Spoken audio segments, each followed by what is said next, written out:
What's up, guys? Welcome back to the channel. Guys, I'm back in full effect. I just uploaded part 1 of my breakdown of the story mode trailer, and this video is not part 2, so I just want to say that immediately. This is just my initial reaction to the trailer that we saw, the story mode trailer. So I'm just kind of throwing that in. I'm throwing a lot of videos up all at once, so please stay tuned for part 2, which will come probably after this video. Okay, so guys, just to jump right into this video, like I said, I'm just going to explain to you guys what my first impression of seeing the story mode trailer was.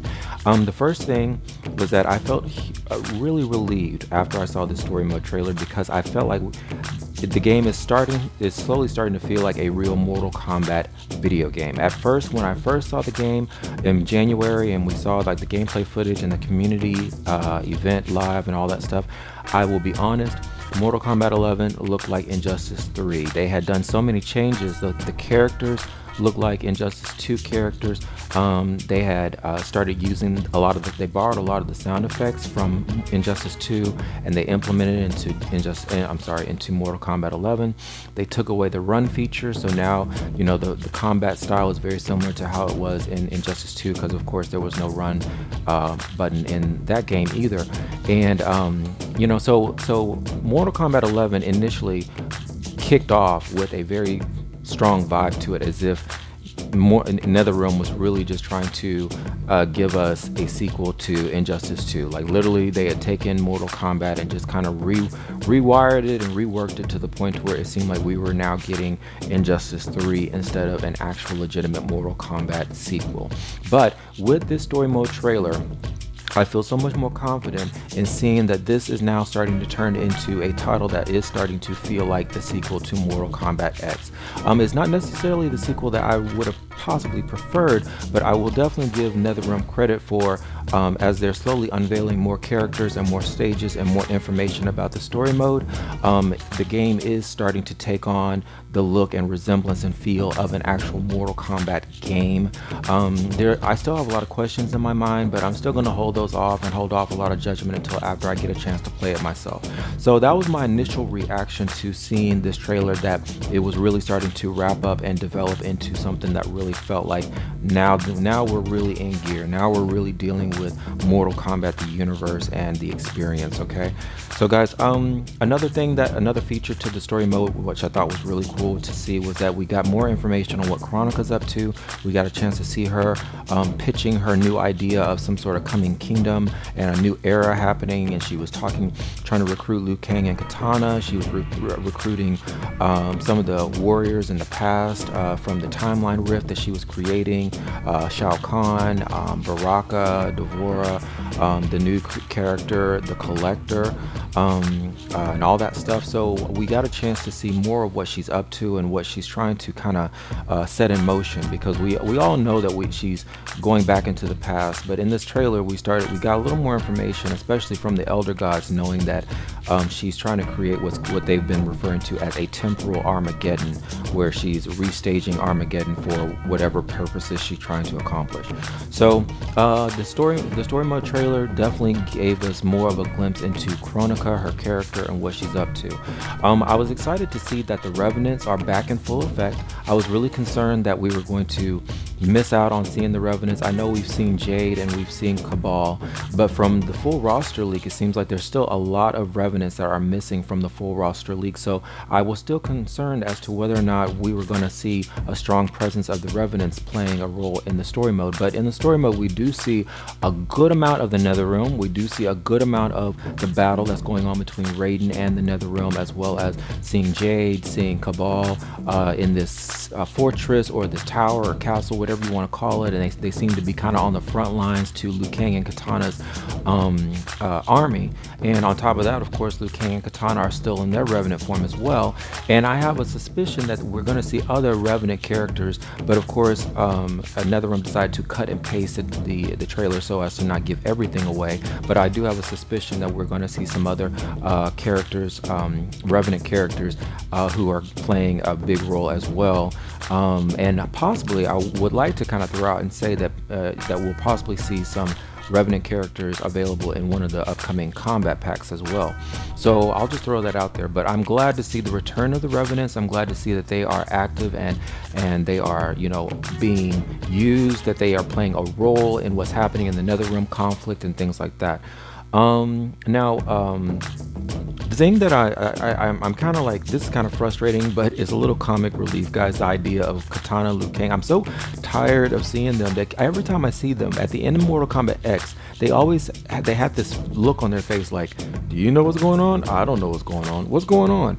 And then when we see them in the trailer for Mortal Kombat 11, you know, they're in the castle overlooking Raiden, attacking the Netherrealm forces, and they're kind of looking at each other like, you know what's going on? I don't know what's going on. What's going on? And then like Kronika is talking to the both of them, and they're just kind of standing there listening to her, and they both have this look on their face like, we don't know what's going on. You know what's going on? I don't know what's going on. So I guess I say all that to say I keep waiting for a moment to see Liu Kang and Kitana just like souped up with power and souped up with all these cool abilities and fighting and things like that.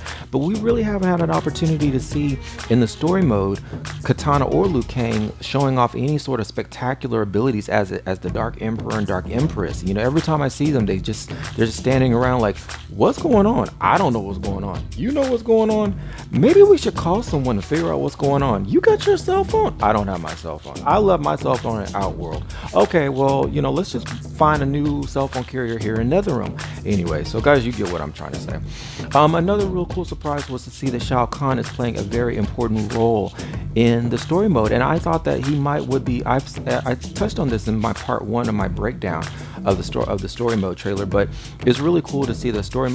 Shao Kahn is actually playing a very big, well, somewhat big role. Not only is he in the story mode, but he also seems to be accepting some offer from Kronika as leading the forces that will actually defend this quote-unquote new empire that she's talking about.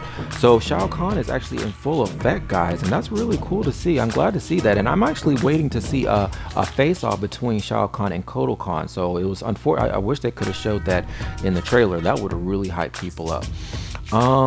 You know, and guys, also I want to kind of throw out there that I honestly believe that, and you can kind of mark my words and hold me to this, I believe that when we actually get to the actual finalized finished version of the story mode, I believe there's going to be a lot of moments where it seems like the end has happened, but it's actually not going to be the end. I think there's going to be a lot of moments where it almost seems like we've reached the end of the story mode, or we've reached the end, or you've defeated this person and you think that's going to be the end, and it's not. So just mark my words, guys. I honestly believe the story mode is going to have a lot of twists and turns in it, and I think there's going to be a lot of moments where it seems like you've defeated the final person and it actually is not going to be the final person. There's going to be another boss that is the actual boss that has to be fought, or something along those lines. I just kind of get that feeling.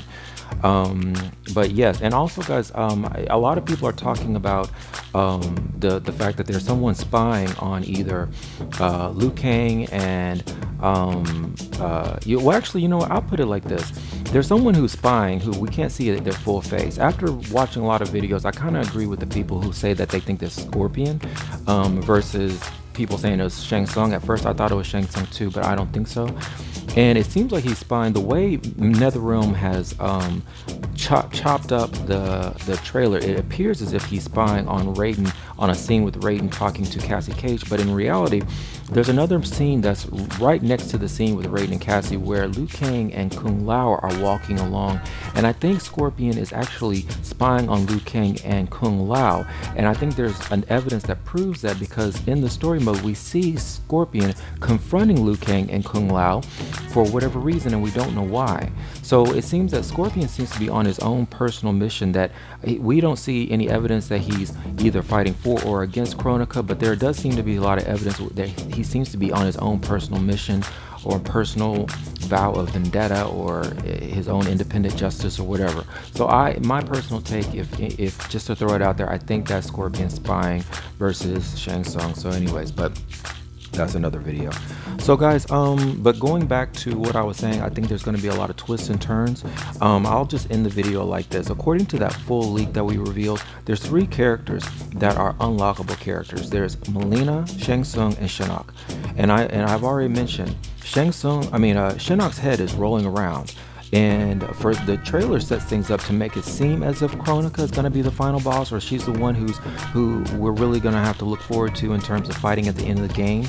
But for some strange reason, we don't see Shinnok anywhere in this story mode trailer apart from seeing his head on display in the fortress in the nether realm. So but we already know from the prologue that Kronika has addressed Shinnok directly, saying that that's not his destiny. So by us having three characters where they're unlockable, Shinnok, Shang Tsung, and Mileena, I believe all three of these characters are representing unforeseeable or just secret twist in the story mode. Definitely with Shinnok and his head being severed, that's a twist that's going to unveil. Shang Tsung, there's already seems to be some evidence where there's a scene in the story mode trailer where these monks are having their souls being sucked out of them, something along those lines. So there's evidence that Shang Tsung is on the loose, and he is I believe he represents some sort of twist that we can't necessarily see coming yet. And I also believe that Mileena is representing a twist that we can't see necessarily coming yet. So and typically the tradition of NetherRealm has always been that unlockable characters, especially in Mortal Kombat X, unlockable characters in this new trend that they've set in the reboot has always been bosses that you have to defeat, and then once you defeat them, then they're unlockable. So Shinnok was unlockable in Mortal Kombat X after you defeated him, and now I believe that Shang Tsung and Mileena, for them to be unlockable, then that suggests that either they're going to play the role of a sub-boss or a boss, or something that is going to be an unpredictable twist in the story mode. So yep, guys. And guys, you might be wondering, okay, Astronaut, where are you coming from? Where are you getting this whole Shinnok and Shang Tsung and Mileena all being unlockable characters? Guys, if y'all were updated, if y'all been following the full leak that we got about a week ago that has proven to be accurate up until this moment with the characters that have shown up in the story mode trailer that we saw, then that full leak said that Mileena and Shang Tsung and Shinnok were all going to be, they were all secret unlockable characters. So that's where I'm getting that from. So alright guys, that's my kind of take on everything that I saw in the story mode trailer. If you agree or disagree, let me know in the comment section below. I hope you enjoyed the video. I'm having some audio problems, but you guys know audio problems are nothing new for me, so sorry about that. I hope you can hear the audio clearly. And stay tuned for part 2 of my breakdown of the story mode trailer. Astronaut out.